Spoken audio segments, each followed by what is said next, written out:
بسم اللہ الرحمن الرحیم۔ ناظرین، آج کا تیسرا ولاگ آپ کی خدمت میں پیش کر رہے ہیں، دلائل و آیات کا تعلق سیرت محمدی سے۔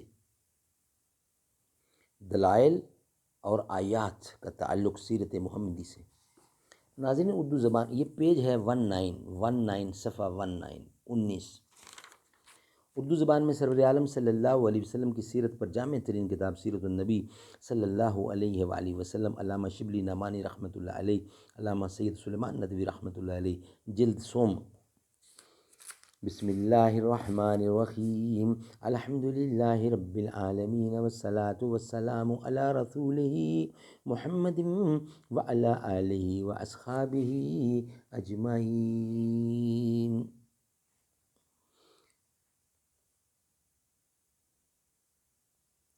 عروج آدم خاکی سے انجم سہم جاتے ہیں کہ یہ ٹوٹا ہوا تارا میں کامل نہ بن جائے۔ ملے گا منزل مقصود کا اسی کو سراغ، اندھیری شب میں چیتے کی آنکھ جس کا چراغ۔ دلائل و آیات کا تعلق سیرت محمدی سے۔ حضور اکرم صلی اللہ علیہ وسلم کی سیرت تمام انبیاء علیہ السلام کے واقعات زندگی کا خلاصہ، ان کی تعلیمات کا عطر اور ان کے حالات و مشاہدات کا برزخ ہے۔ آپ ایک عالمگیری اور ابدی مذہب لے کر مبعوث ہوئے تھے، اس لیے آپ نے ایک ہی خطاب کے ساتھ ان تمام لوگوں کو مخاطب فرمایا جن کو طوفان نوح دفعتاً بہا لے گیا تھا، جن کو دریائے کلزم کی نہریں نگل چکی تھیں، جن کو نفس عیسیٰ نے دوبارہ زندہ کر دیا تھا، اور ان سب سے بڑھ کر آپ کا مخاطب ایک گروہ اور بھی تھا جو ان چیزوں کو صرف عجائب پرستی کی نگاہ سے نہیں بلکہ ذوف نگاہی سے دیکھنے کی صلاحیت رکھتا تھا۔ اسی بنا پر جس چشمہ فیض نے اسبات موسیٰ کو سیراب کیا تھا، وہ ان تشنہ کا مان روحانیت سے کیوں کر بے پرواہ ہو سکتا تھا؟ چنانچہ اس نے حضور اکرم کی ذات کو ان تمام معجزات کا مجموعہ بنا دیا جو اہل قدر مراتب، ہر طبقہ، ہر فرقہ، ہر گروہ کے لیے ضروری تھا۔ آپ کے اخلاق و عادات معجزہ تھے، آپ کی شریعت معجزہ تھی، آپ پر جو کتاب نازل ہوئی اس سے بڑا کوئی معجزہ نہیں ہو سکتا۔ ان کے علاوہ آپ کی روحانی طاقت نے جسم و روح دونوں کی کائنات میں بہت کچھ اثر ڈالا۔ اس نے کبھی طوبہ کے سائے میں آپ کے لیے بست لگا دیا، کبھی سدرۃ المنتہا کی حدود میں زف رف کی سواری کھڑی کی، کبھی ما کذب فواد کے نور سے قلب مبارک کو منور کر دیا، اور کبھی ما زاغل بصرہ کے سرما سے آپ کی آنکھوں کو روشن کیا، کبھی نزول رحمت الہی کے لیے آسمان کے دروازے کھولے، کبھی وادی حق کے پیاسوں کے لیے زمین کی تہ سے پانی کے چشمے نکالے، کبھی سنگ خارا کے شراروں کی روشنی میں کیسر و کسرا کے خزانے دکھائے، کبھی انبیاء سابقین علیہ السلام کی زبان الہام سے اپنی کامیابی کے نغمہ ہائے بشارت سنائے، اور آئندہ دنیا کے واقعات غیب بتا کر رہوان عالم کو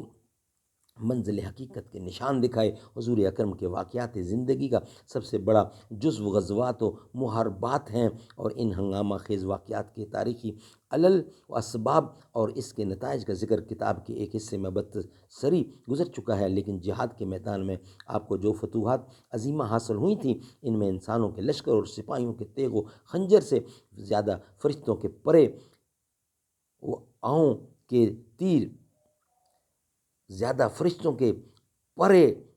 کے تیر، توکل علی اللہ کے سپر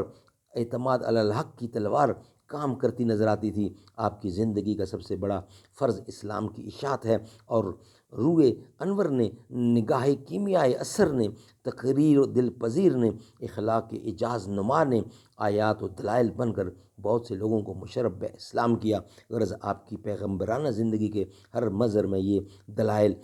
یہ براہین، یہ آیات، یہ معجزات اسباب ظاہری کے پہلو بے پہلو اسباب حقیقی بن کر رونما ہوتے رہے۔ سبحان اللہ۔ ویلاگ نمبر 3 کمپلیٹ ہوا۔ انشاءاللہ اب اس کے بعد ویلاگ نمبر 4 آپ کے سامنے ہم لائیں گے۔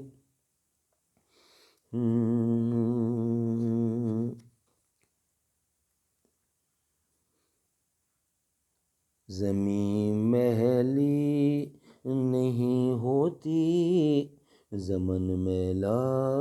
نہیں ہوتا، محمد کے غلاموں کا کفن میلا نہیں ہوتا، محبت کملی والے سے وہ جذبہ ہے سنو لوگو، یہ جس من میں سما جائے، محمد کے غلاموں کا کفن میلا نہیں ہوتا، گلوں کو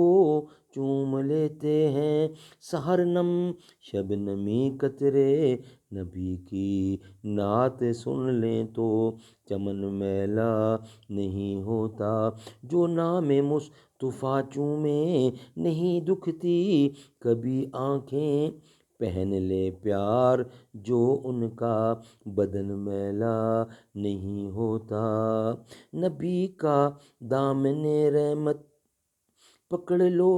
اے جہاں والو، رہے جب ایک ہے ہاتھوں، رہے جب ہاتھوں میں چمن میلا نہیں ہوتا، رہے جب ایک ہاتھوں میں چمن میلا نہیں ہوتا، زمیں میلی نہیں ہوتی، چمن میلا نہیں ہوتا۔